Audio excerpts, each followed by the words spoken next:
పార్లమెంట్లోని భద్రతా సిబ్బంది వైఫల్యం మరోసారి బహిర్గతమైంది. ఆగంతకుడు గోడ దూకి పార్లమెంటు భవనంలోకి చొరబడ్డాడు.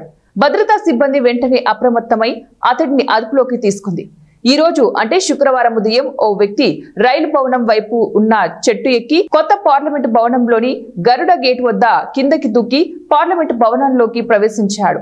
ఈ విషయాన్ని అక్కడే ఉన్న భద్రతా సిబ్బంది చూసి అతన్ని వెంటనే అదుపులోకి తీసుకున్నారు. అనంతరం అతన్ని పార్లమెంటు భద్రతా సిబ్బంది కార్యాలయానికి తరలించి విచారిస్తున్నారు.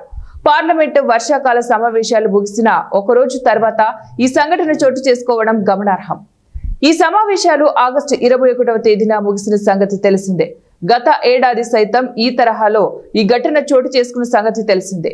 20 ఏళ్ల వయసున్న వ్యక్తి పార్లమెంటు గోడ దూకి అనెక్స్ భవనం ఆవరణంలోకి ప్రవేశించాడు. షార్ట్ టీషర్ట్ ధరించిన ఆ యువకుడిని సిఐఎస్ఎఫ్ సిబ్బంది పట్టుకున్న వీడియో సోషల్ మీడియాలో వైరల్ అయిన సంగతి తెలిసిందే. అతడు ఉత్తరప్రదేశ్ కు చెందిన మనీష్ గా గుర్తించారు. అతడి వద్ద ఎటువంటి ఆయుధాలు లభ్యం కాలేదు. అయితే అతడి మానసిక పరిస్థితి సరిగ్గా లేదని పోలీసులు చెబుతున్నారు.